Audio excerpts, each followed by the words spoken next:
Bajemos la mano y ahora sí, comencemos. Pues bueno, muchachos, se los he preparado también algunos de mis apuntes que tenía ahí, ¿ya? Entonces, vamos a ver también algunas cosas. Tengo tantos esos apuntes, les voy a mostrar algunas diapositivas también y esto que tengo acá, ¿ya? Entonces, vamos rápidamente con esto. A ver, denme un minutito. Ay, chucha, ya. Me van a dar un minutito, ¿ya? Mientras vamos a ver morfología, hasta que veamos morfología y repasamos algunas cosas, vamos a ver las diapositivas. ¿Listo? Pues bueno, entonces empecemos con el repaso. Rápidamente, a manera de introducción, podemos decir que la ancilostomosis es una de las parasitosis que corresponde principalmente a zonas tropicales y subtropicales. Y eso se recuerden en relación, chicos, a otros parásitos. Por ejemplo, es en relación a Ascaris.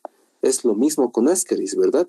Tropicales, subtropicales, principalmente lo mismo con estrongiloides, por ejemplo. ¿Y eso a qué se debe? Porque recordemos que estos parásitos son geoelmintos, por lo tanto necesitan ciertas condiciones en el medio ambiente para poder desarrollar, ¿verdad? Pues bueno, entonces, son parasitosis principalmente zonas tropicales y subtropicales. ¿Puede darse casos en algunos otros lugares? Claro, pero es un poco raro, ¿verdad? Son geoelmintos.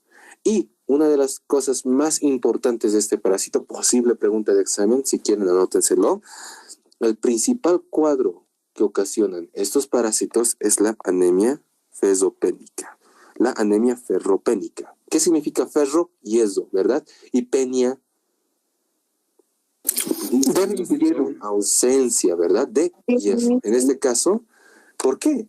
Porque vamos a ver que estos parásitos parecen vampiros, porque literalmente comen o toman sangre. ¿Qué significa? Tienen una acción exfoliatriz en el cuerpo humano muy importante, ¿ya? Y los vamos a ver ya más adelante también. Van a ver que estos son los ancilostómidos. Miren, estos parecen vampiros verdaderos por sus dientecitos que presentan, ¿verdad? Y es importante que sepan diferenciarlos. Es importante que sepan diferenciarlos. Ya, entonces, cuadro clínico principal, ancilostomosis, anemia ferropénica, ¿verdad? Hemos visto en la ascariosis, por ejemplo, era la desnutrición crónica. En la estrongiloidosis era el cuadro de inmunocomprometidos, ¿verdad? Entonces vamos recordando también algunas cosas, que no estamos muy lejos ya de su parcial. Creo que faltan solamente 3 temas más y vamos a tener el parcial de todo el Mintos, ¿ya? Bueno, muchachos, entonces, les decía, ancilostomosis es un término muy amplio, no hace solamente referencia al género de los parásitos, sino también hace referencia principalmente a la familia. Porque de la familia, en su subfamilia se divide en 2, vamos a ver. Y de esa subfamilia no necesito que memoricen eso, no se preocupen, no van a preguntarles. Lo que sí es importante que memoricen es cuáles son los agentes etiológicos de la ancilostomosis humana. Entre ellos tenemos uno, Ancylostoma duodenale, uno de los más importantes. Otro, Necator americanus, y que no les confunda el nombre, que sea americanus no significa que sea gringo o solo de Estados Unidos, no. O tampoco significa que solamente sea exclusivo de América, no. Se ha hallado está en ambos continentes, ¿ya? Es tanto africano como americano, lo que quieras. Pero lo que sí, le han puesto este nombre porque lo han descubierto por primera vez en América, ¿ya? Por eso se llama americanus. Y ahora, Ancylostoma duodenale, ¿por qué creen que se llame duodenale la especie? ¿Por qué creen que sea duodenale? Porque están en el duodeno. Exacto, porque los han encontrado en el duodeno, principalmente. Entonces ya tenemos ahí una pista de cuál es su hábitat, ¿no? Luz del intestino delgado, pero para ser más específicos, duodeno y parte alta del yeyuno. Posible pregunta de examen también, ¿verdad? Entonces, recordemos algo. Ancylostoma duodenal y Necator americanus son las 2 especies más importantes de ancylostómidos en el ser humano. Ambos son antroponóticas. Significa que solamente parasitan al ser humano. Si le das un perro a estos parásitos, pues se van a morir antes de querer parasitar al perro. Pero por otro lado tenemos a Ancylostoma ceylanicum. Ese es un parásito zoonótico que también puede ocasionar ancylostomosis en seres humanos. Es un parásito emergente, es una zoonosis emergente. Eso, por ejemplo, a mí me han preguntado en mi examen de auxiliatura. Es una pregunta un poquito rebuscada, importante, pero rebuscada. Así que si quieren, anótenselo. Puede que les pregunten también, ¿ya? ¿Cuál es la especie zoonótica que ocasiona ancilostomosis? Ancylostoma ceylanicum. ¿Listo? Y vamos a ver, entre Ancylostoma duodenale y Necator americanus, lo más importante, chicos, es que puedan diferenciarlos. ¿Cómo reconocemos a Ancylostoma duodenale? ¿Cómo a Necator americanus? ¿Qué diferencias tienen en sus ciclos biológicos? Porque esas cositas son las que más preguntan, ¿ya? Ahí quieren seguir ingresando. Ah, ya no puedo ingresar, ya no puedo aceptar, chicos, en la reunión. Ya, bueno, F. Ya. Un dato importante de Ancylostoma ceylanicum, no se encuentra en América. ¿Ok? Eso tómenlo muy en cuenta. Entonces, estos son los agentes etiológicos de la ancilostomosis. Aquí tenemos otros ancilostomidos más, pero esto no va a ser pregunta de examen, no lo memoricen, ¿ya? Si les digo que no les van a preguntar, es porque no les van a preguntar, porque no está dentro de su temario, ¿ya? Eso es un poquito más ya para medicina, un poquito más profundo, pero no importa, son datos que al final no importan mucho, ¿ya? Esto tampoco, no les van a preguntar larva migras, tranquilitos. Esto sí es importante. Ancylostómidos, o su otro nombre también eran conocidos como uncinarias. ¿Por qué uncinarias? Uncus viene de la palabra gancho. Porque estos parásitos de perfil, vamos a ver que de frente parece que tienen dientecitos, más o menos así, con este dibujo feo que he hecho acá. Miren, en este caso, miren, van a ver que estos parásitos tienen cápsula bucal. Y este que parece vampiro es Ancylostoma duodenale, ¿ya? Mientras este que parece un poquito más inofensivo porque sus dientes son redondeados, se llama Necator americanus. Ahí ya tenemos una diferencia entre los adultos. Posible pregunta de examen, chicos. Diferencias entre los adultos de los ancylostómidos. Uno es la cápsula bucal. Ancylostoma duodenale tiene dientes. Para ser más específicos, 2 pares de dientes en el labio anterior. Y Necator americanus tiene un par de placas cortantes en el labio anterior. Puede que sea pregunta, ¿cuál de estos dos come más sangre? Recuérdate tú, el que parece vampiro come más sangre, ¿ya? Lo vamos a ver más adelante de todos modos. Y listo, muchachos. Entonces, ¿por qué les decimos uncinarias? Pero de frente se ven así, como en las fotos de las cárceles, ¿no ve? Cuando los meten presos, le sacan una foto de frente, y si le sacáramos una foto de perfil a este parásito, se vería más o menos así, con sus dientecitos ahí, su otro dientecito ahí, y en forma de gancho. Por eso también se los conoce como uncinarias. ¿Listo? Pues bueno, muchachos, entonces, estos parásitos tienen sus diferencias morfológicas entre ellos. Para eso vamos a utilizar estas diapositivas que tengo aquí, ¿ya? Entonces, como les había dicho, es una de las principales causas de anemia tropical. No es la única. Chicos, una pregunta para todos. ¿Saben lo que es la anemia? Que el que no sepa qué es la anemia, levante la mano, así sin miedo, chicos. Estamos en primer año, obviamente, no vamos a conocer todo de entrada, ¿no? A ver, sin miedo a alguien que no sepa ya, estoy viendo valientes, aunque lo ha bajado rápido su mano, así que ya, bueno, por lo menos sé que existen, ¿no ve? La anemia, chicos, es un cuadro clínico que está muy relacionado con la sangre. Déficit de hemoglobina, déficit de hematocrito, que se traduce principalmente en una palidez, somnolencia, debilidad, laxitud, etc. Vamos a hablar de su clínica también más adelante. Y es un cuadro importante, porque afecta, uno, en el rendimiento de las personas, afecta en el trabajo, afecta en el desempeño laboral, en el desempeño académico. Principalmente en niños también esta anemia es importante. Pues pasa que en estas zonas tropicales ven al niño ahí todo pálido, ahí tipo muerto, tipo zombie, por decirlo ahí. Está pálido porque está con anemia. Puede que sea por estos parásitos, puede ser. Y pues las personas lo ven, su mamá lo ve. Ay, mi hijo, dice, choquito me ha salido, mira, bien choquito, bien blanquito. ¡Ta madre! No, ¿lo ve? Entonces, una de las manifestaciones clínicas más importantes de la anemia, por ejemplo, y lo que nos puede hacer sospechar es palidez. Otro, ay, mi hijo se comporta muy bien, no se mueve, no es travieso, se queda en un solo lugar y se duerme ahí. No, pues no, ¿no ve? Eso no es normal tampoco. Entonces, la anemia, chicos, es ese cuadro clínico principalmente ocasionado porque estos se comen su sangre de este niño. La acción exfoliatriz de estos parásitos es muy, muy importante. Y ahí vamos. Entonces, pérdidas de sangre son importantes. Aquí les presento, chicos. Ahí está Ancylostoma duodenale y Necator americanus. Como hemos dicho, Ancylostoma duodenale, dientes. Necator americanus, placas cortantes, ¿verdad? Y como les voy a mostrar más adelante también, chicos, estos parásitos tienen sus diferencias morfológicas. O sea, en su morfología, pues son diferentes. No son gemelos, por decirlo así. Y vamos a analizar esas diferencias morfológicas. Pero primero en general. ¿Cómo es el adulto? ¿Cómo son estos parásitos? Son de 1 centímetro de longitud. Cotomediestrongiloides, 2 milímetros. Ascaris, 30 centímetros. Ancylostómidos, 1 centímetro aproximadamente. No importa si sean Ancylostoma duodenale o Necator, más o menos son 1 centímetro, como estamos viendo dentro de esta caja Petri, ¿verdad? Ahora, lo más importante en estos es buscar la cápsula bucal, que puede que se presente con dientes o con placas cortantes. Y vamos a ver algunas diferencias morfológicas que también nos van a servir, como por ejemplo la bolsa copulatriz, que para qué le va a servir, obviamente para copular, ¿no ven? Ya hemos dicho cuál es su hábitat, luz del intestino delgado, principalmente en la parte del duodeno y parte alta del yeyuno, ¿verdad?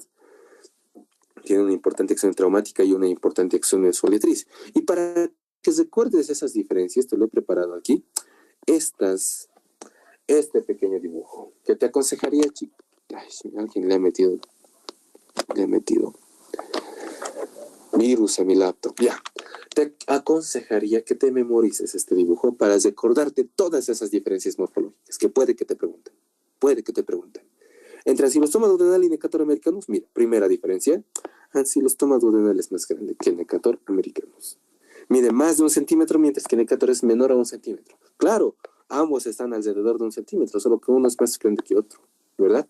Segunda diferencia, Ancylostoma duodenale solamente tiene una curvatura en forma de C. Necator americanus tiene doble curvatura en forma de S. Por eso este esquema, chicos, es bien chistosito, es bien importante que te lo sepas memorizar. Ahora veamos las diferencias entre macho y hembra. Como hemos dicho siempre, el macho siempre es el más pequeño, ¿verdad? En mis prácticas, mi doctor nos ha hablado de eso justamente. No solo había pasado con los parásitos, nosotros, los hombres, somos evolutivamente inferiores a las mujeres. Al que quiera que le explique por qué, vamos a ir charlando después, ¿ya? Así que bueno, ahí vamos. Nosotros 75.000 años mínimo retrasados en evolución en comparación de una mujer. F. Ya, vamos entonces. Igual, el macho solamente es ahí chiquitito, solo le sirve para copular, ya sabemos eso en su biología, ¿no ven? Perfecto. ¿Cómo reconocemos a los machos? ¿Cómo sabemos que el ancilostómido que estamos viendo, por ejemplo, en esta caja Petri es un macho? ¿Cómo puedo decir, por ejemplo, este de aquí es un macho? Mira, se nota. ¿Por qué? Los machos tienen ese pequeño abultamiento en la parte posterior, que se denomina bolsa copulatriz. Y en la bolsa copulatriz de los machos tienen sus espículas copulatrices, que en el caso de Ancylostoma duodenale terminan de manera separada, divergentes. Y en caso de Necator, juntos, en forma de gancho, convergentes. ¿Listo? Ahí ya tenemos otra diferencia morfológica. En relación a la cápsula bucal, recuerden, este tiene dientes y Necator americanus tiene par de placas cortantes. Otra cosa más, la vulva en Necator está en la unión del tercio anterior con el tercio medio. La vulva en Ancylostoma duodenale, tercio medio con el tercio posterior. La localización de la vulva en la hembra también es importante. Y una de las cositas más preguntadas que suele ser principalmente, miren, la espina caudal. La hembra de Necator americanus no presenta espina caudal, pero la hembra de Ancylostoma duodenale sí que la presenta. ¿Listo?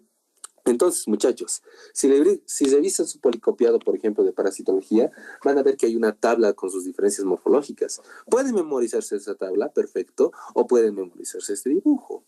Está más bonito el dibujo, yo les aconsejo memorizarse el dibujo, ¿ya?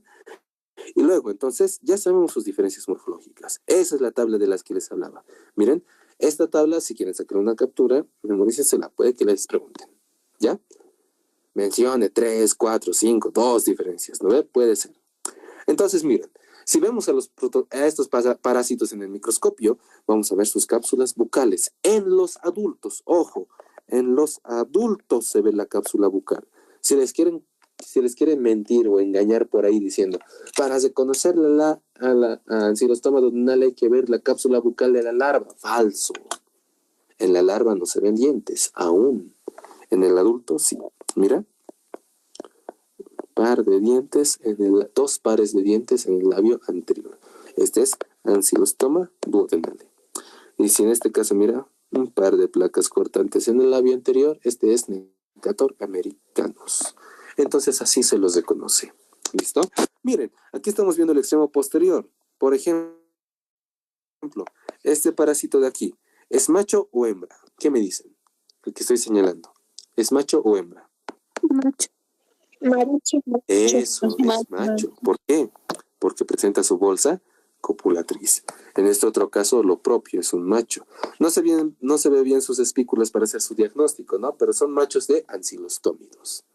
Y miren en esta imagen, esto lo he sacado de un libro de parasitología, donde a simple vista parece confuso, ¿no? Pero ¿qué creen que sea esa flecha blanca? ¿Qué creen que esté señalando la flecha blanca?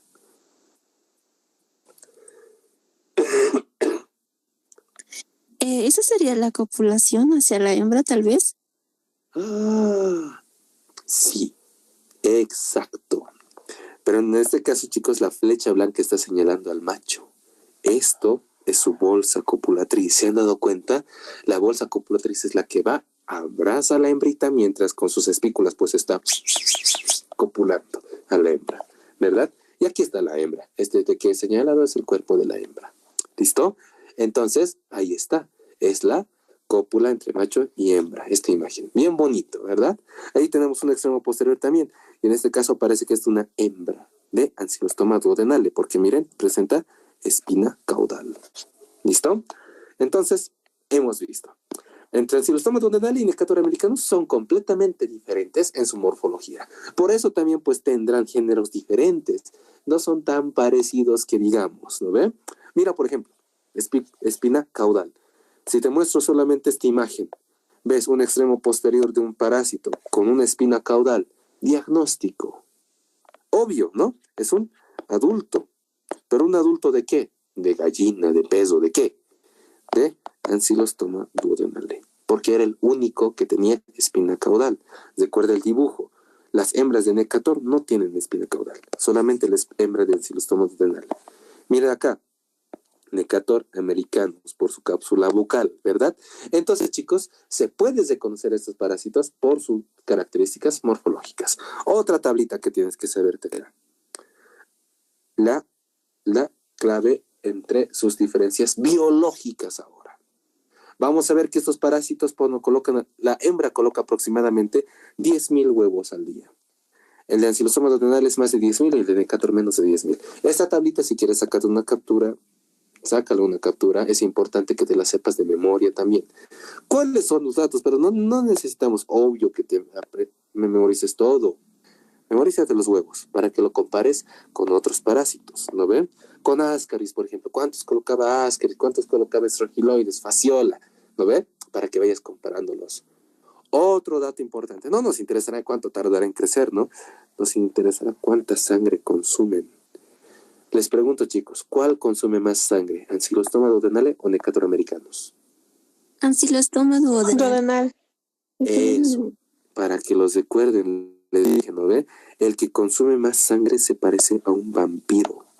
Ancilostoma duodenale es el más anemizante, el que más puede ocasionar anemia porque consume más sangre, ¿ya?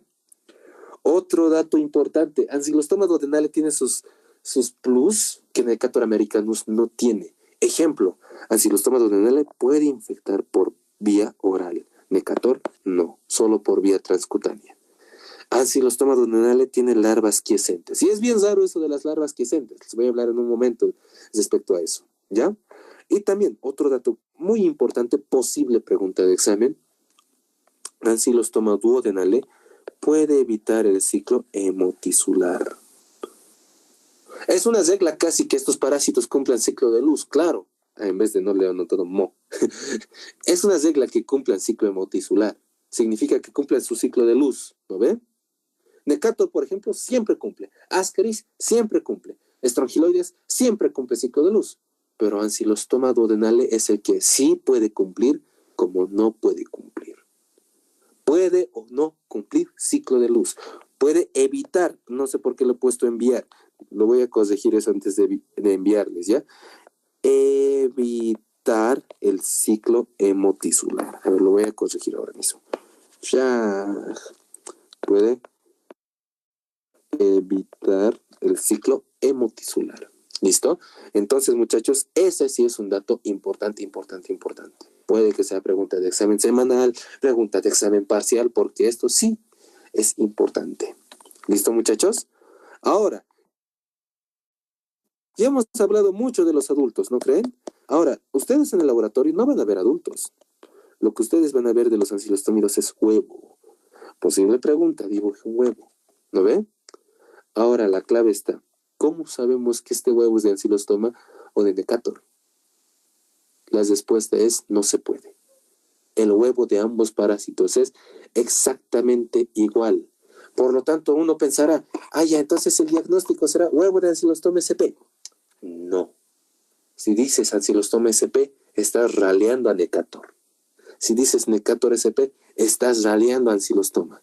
Si dices Uncinaria SP, estás raleando a los dos. Lo correcto, chicos, es decir, huevo de ancilostómido. O sea que puede ser uno ancilostómido duodenale o dos Necator americanos. ¿Ya? Ahora, ¿cómo reconocemos un huevo de ancilostómido? ¿Qué forma tendrá primeramente? A ver, muchachos, ¿qué forma tendrá el huevo? ¿Ovalado? Ovoide, está bien, ovalado, está bien, perfecto. Algunos huevos los van a ver ovalados, otros los van a ver ovoides, ¿no ve? Siempre hay alguno que otro deforme como yo. Vamos a ver siempre deformes por ahí, ¿no ve? En este caso, aproximadamente es ovoide. Muy bien, otra cosa. ¿Qué más les llama la atención en este huevo? ¿Qué más? Su clara, su yema. ¿Qué más les llama la atención? La masa embrionaria, la forma. Eso. Al interior. Eso, chicos, van a ver que la masa embrionaria de los ancilostómidos está compuesta por estas estructuras denominadas blastómeras. Ya, estas son las blastómeras. ¿Listo? Y es por eso que tiene esa forma más o menos así, como de nube dentro. Y tercera cosa que tienen que ver, su membrana. Una línea parece dibujada la membrana, dibujada con lápiz. Y otra cosa más, es transparente. El mismo color de aquí adentro es el mismo color que el que está en el fondo de la laminilla que vamos a ver. ¿Listo? Entonces, aquí se los he dejado otros datos para que los puedan memorizar. Como les había dicho, los ancilostómidos aproximadamente colocan 10.000 huevos al día. Y importante, estos huevos tienen que llegar a la tierra sí o sí. Al igual que los de Ascaris, ¿no? Importante es recordar ese dato. Pues bueno, entonces reconociendo, miren, blastómeras en forma de nube, como les había dicho, y ahí está, membrana como dibujada con lápiz y del mismo color que del fondo, transparente. Algo así, mira, aquí incluso se ven las basuritas, las caquitas que están en la muestra de heces, ¿no ve? A través de esta membrana. La membrana es transparente, es como dibujada con lápiz, de forma ovalada ovoide, y adentro se ve una nube, ¿no ven? El huevo de ancilostómido. Para que tengan una referencia de dibujo, algo así se ve. Pero si posáramos algunas partes, se vería más o menos así. Algo así sería el huevo de los ancilostómidos. ¿Ya? Ya no se ven 3 capas o 2 capas como en Ascaris, ¿no ve? Que se veía su capa memelonada, su capa media, su capa interna, y ahí adentro estaba su masa embrionaria. Ya no es tanto así. Este es más sencillito su huevo. Perfecto. Ya está, un huevo de ancilostómido. Aquí otro huevo de ancilostómido. Mira que este tiene más forma ovoide. Este está más ancho hacia abajo que hacia arriba, ¿no ven? Este sí parece un huevito. Y pues bueno, muchachos, entonces con eso habríamos terminado la parte de morfología de ancilostómidos. ¿Alguna pregunta o duda que tengan? Denme un momentito, por favor, chicos. Se me está acabando la batería. Mientras tanto, háganme preguntas. Ya vamos a terminar. Ya hemos terminado la parte más feíta de esta parte. A ver.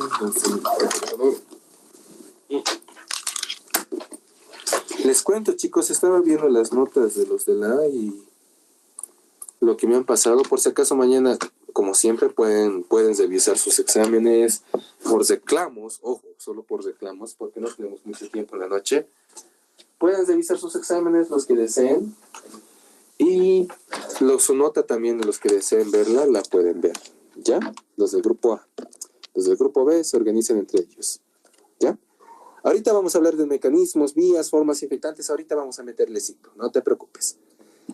Así que chicos, eso mañana. Y creo que solo ha habido unos 5 de todos ustedes reprobados, ¿ya? Ahorita le metemos ciclo. Denme un momentito, por favor. Tengo que arreglar unas diapositivas aquí. Mientras tanto, ¿alguna otra pregunta? Ay, ¿dónde están mis diapos? Estas son. Ya, denme un momentito.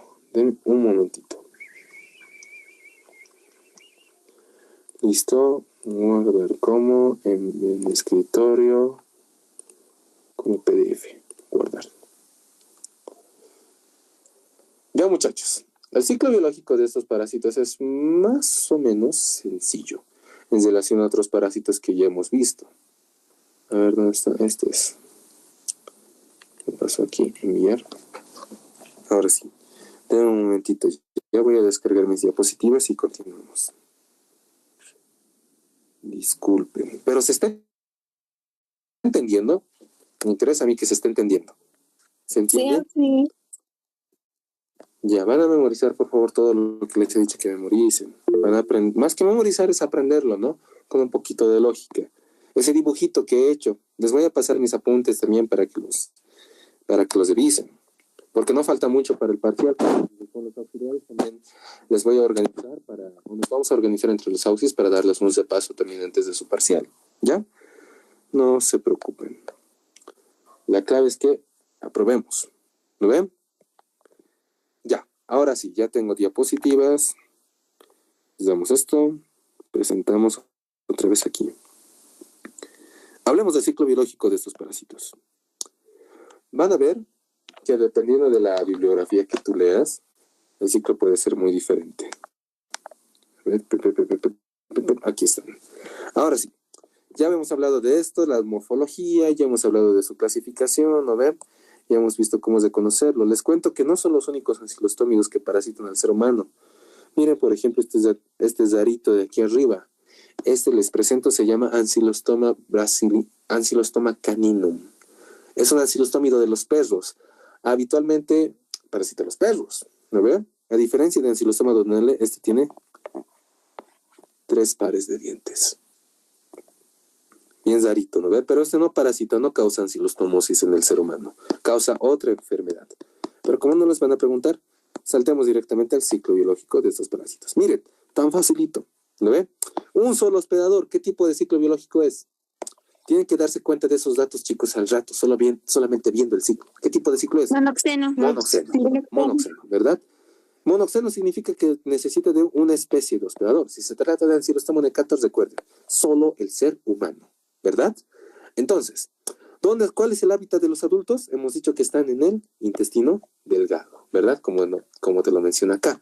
Perfecto. Ahí es donde hacen el cuchicuchi, donde nadie los ve, y pues la hembra deposita sus huevos. Si sus huevos están en el intestino delgado, pues estos huevos van a salir en las heces. Miren, exactamente como lo hemos dibujado, ahí está, el huevo de ancilostómido, ¿no ven? Entonces, para ver esos huevos en las heces, ya estarán pensando ustedes en algún método de diagnóstico, ¿no? Puede ser Ritchie modificado, por ejemplo, puede servir CATO-CATS, por ejemplo, pero no nos van a dar un diagnóstico específico. No nos van a decir, es Ancylostoma duodenale o es Necator americanus. No nos van a decir eso, porque el huevo es igual en ambos, ¿no ven? Ya, entonces para eso hay medios de cultivo especializados. Ahorita vamos a hablar de diagnóstico. La cuestión es que tiene que llevar el huevo al medio ambiente y necesita de algunas condiciones ambientales, ¿no ven? Temperatura, humedad, oxígeno, sombra, etcétera, detritus orgánicos, ya se lo saben ustedes, ese cuento. Dentro del huevo desarrolla la larva rhabditoide de primer estadio, y el cual abandona el huevo. No es como en Ascaris que se queda hasta L3 dentro del huevo, no. Se hace L1 dentro del huevo y sale de la tierra. Y ya, en la tierra las larvas se entiezan, tienen un geotropismo positivo. Puede que les pregunten tropismos, puede ser, pero yo no lo vería necesario en ese caso. ¿ya?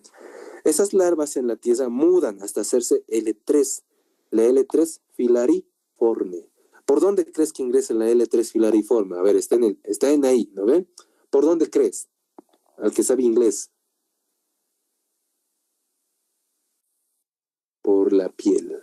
Puede ser por la piel, van a leer en su libro seguro, espacios interdigitales, porque es más delgado. Puede ser, pero sí pueden ingresar por cualquier parte de la piel que tenga contacto con tierra, ¿verdad?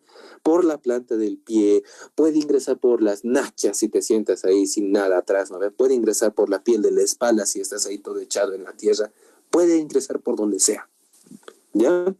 Y entonces las larvas les vale un pepino que tengas piel, que sea la primera barrera de defensa de nuestro organismo, no, a ellos se la sube. Ahora la cuestión es cómo ingresan por la piel. ¿Será que con sus dientes atraviesan la piel? ¿Qué me dicen ustedes? No, porque solamente el adulto cuenta con dientes y al ser larvas jóvenes no tienen. Exacto, Ana, perfecto.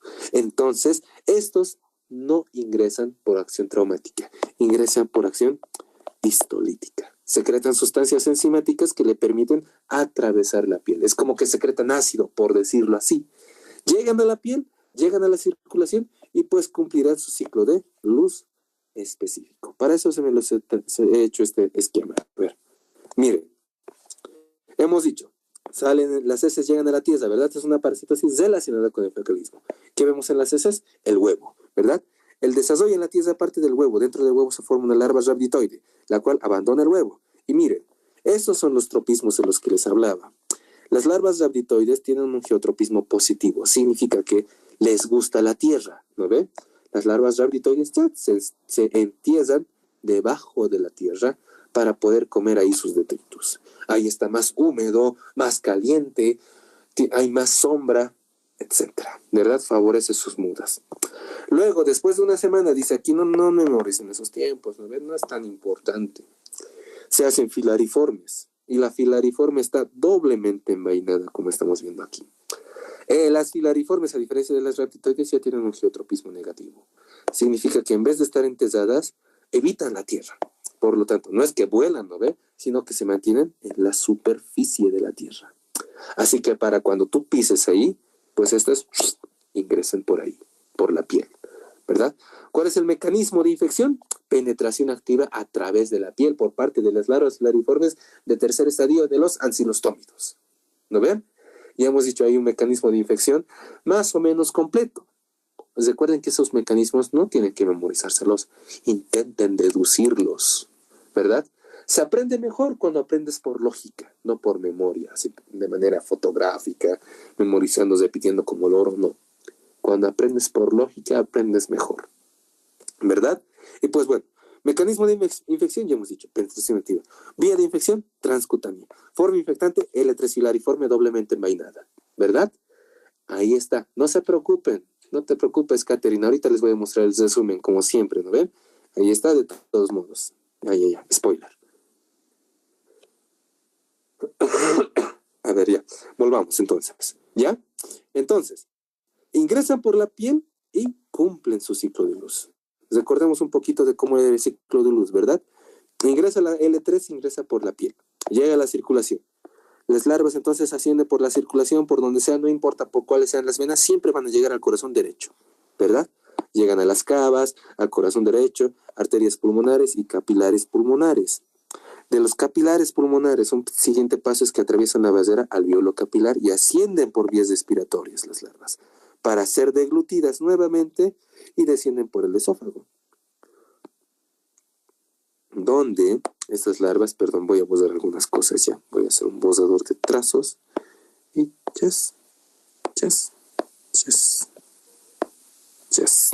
listo. Donde estas larvas llegan a su hábitat, que es el yeyuno y el duodeno. Esta parte del intestino delgado es el hábitat del parásito. Pero recuerden, luz del intestino delgado. Aclaren eso, porque recuerden que es tronquiloide, será pared o mucosa o tejido del intestino delgado, ¿verdad? No es lo mismo que luz. Ahora sí. Perdón. Entonces, chicos, ahí ya hemos visto cómo estos parásitos siempre van a llegar acá. Pero les decía, ancilostoma duodenale también puede ingresar a través de la ingesta de alimentos o agua contaminada. Es el único que puede ingresar por vía oral.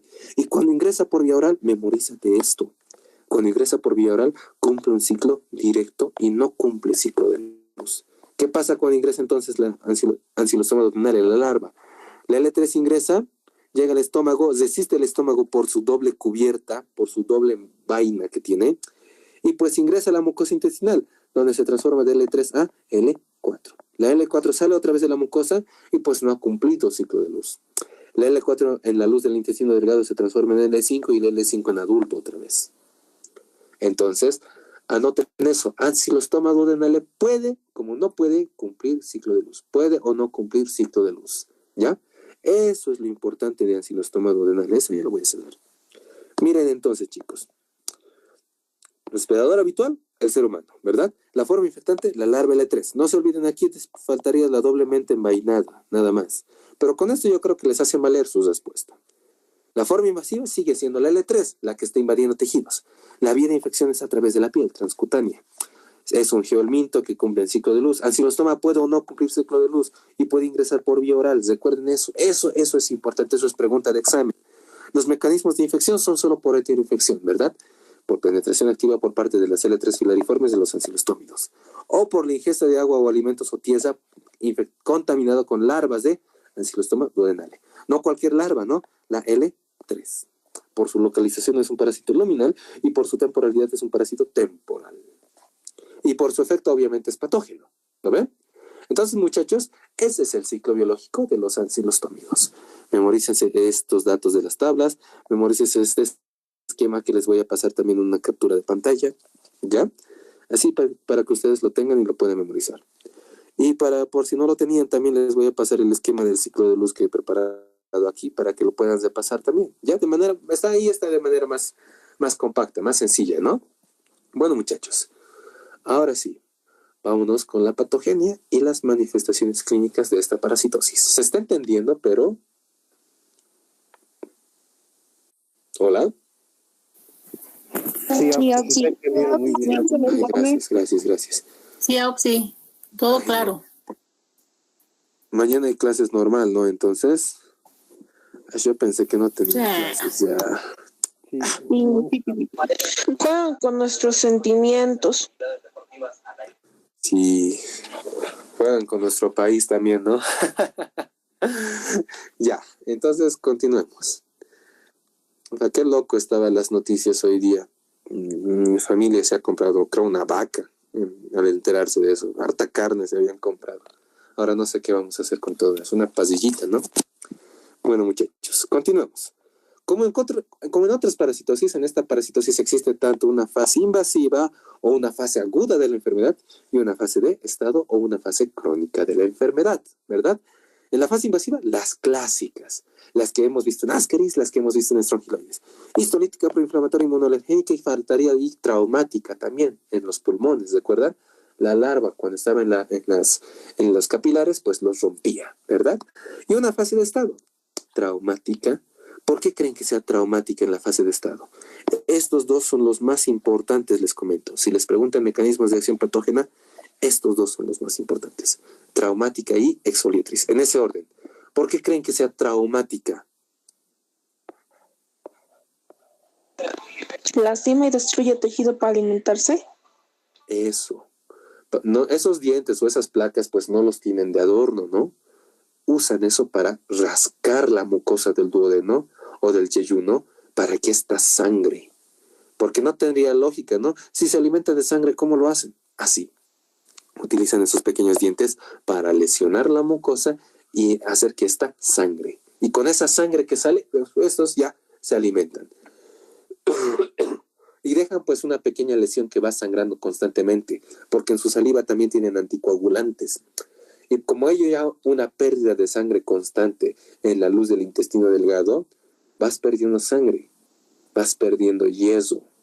Por eso se forma la anemia ferropénica. Ya, entonces si entendemos cómo ocasiona estos parásitos la enfermedad, pues por lógica vamos a ir deduciendo también las manifestaciones clínicas, ¿ya? Entonces primero lesiona, Después se alimenta.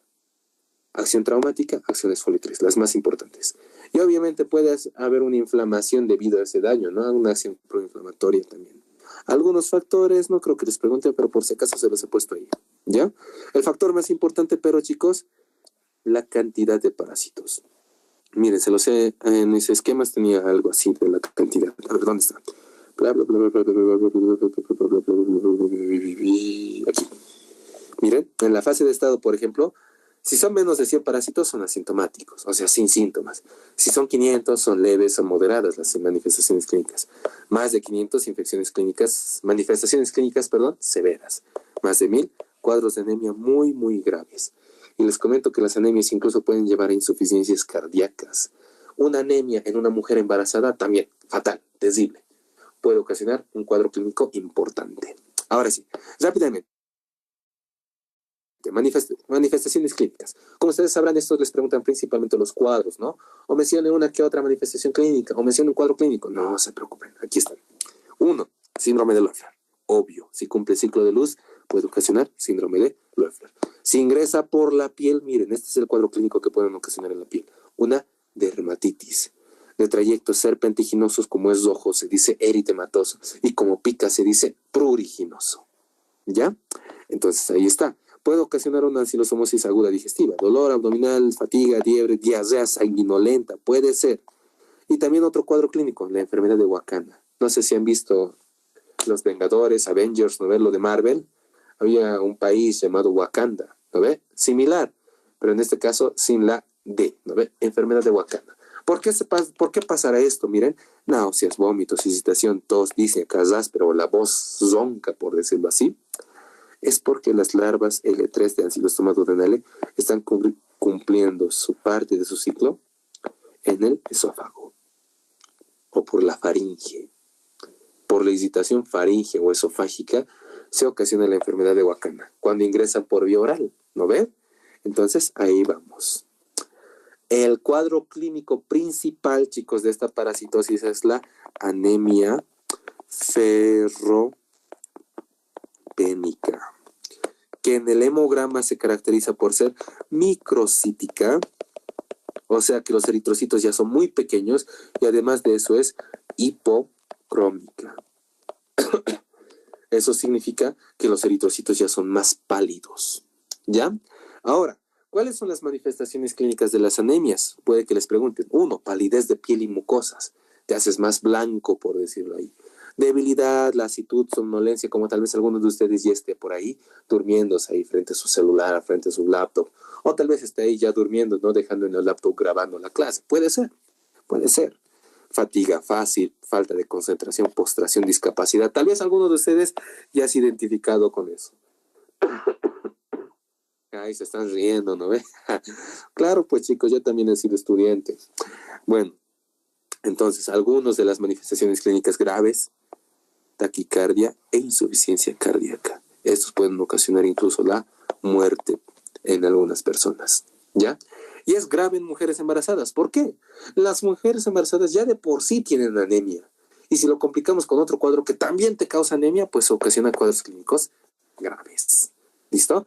¿Cómo diagnosticamos esta parasitosis en fase invasiva? Hemograma. ¿Para qué? Para ver la eosinofilia. ¿No ven? Para diagnosticar síndrome de Loeffler.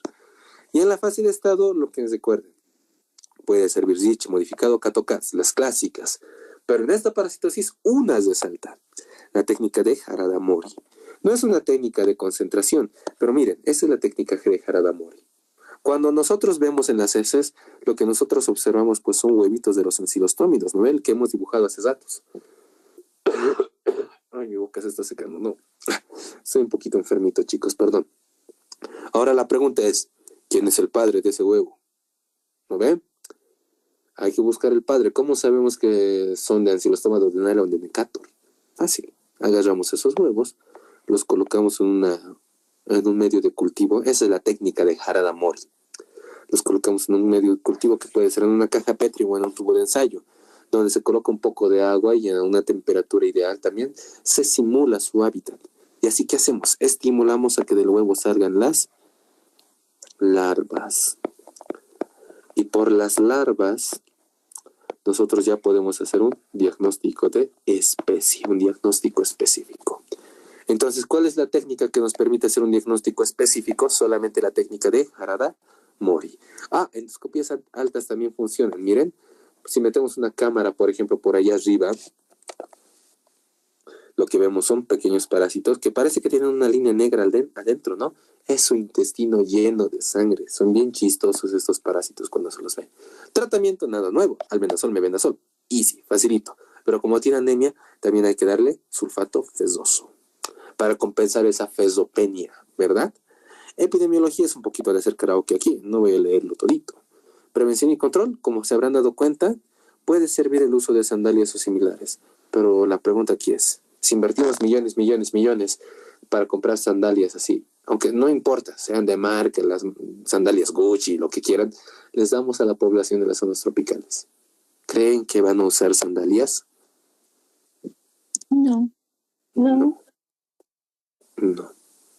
No están acostumbrados, no es como su cultura. Como dice el libro, ¿no? Es una utopía que pase eso.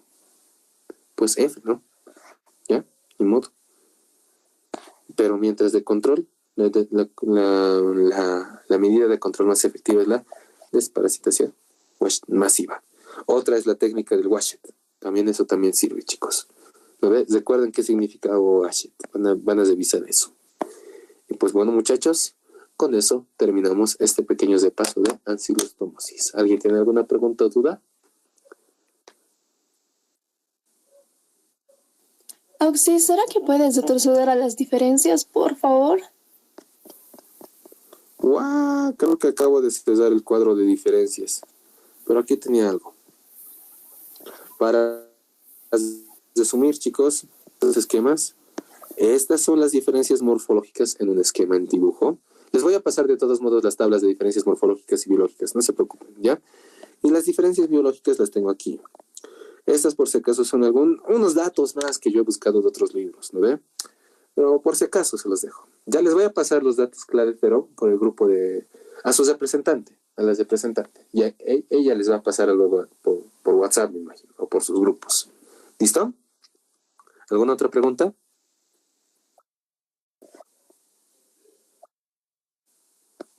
Creo que ya no hay más preguntas, ¿no? Para los del grupo A, chicos. Dime. Una consultita, bueno, es más una curiosidad, ¿no?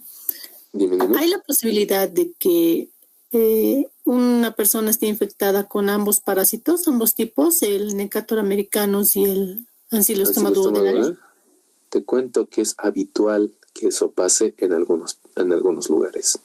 En zonas tropicales, como por ejemplo del trópico en Santa Cruz, por ejemplo, por esos lugares, se han reportado varias infecciones mixtas por Ancylostoma duodenale y por Necator americanus.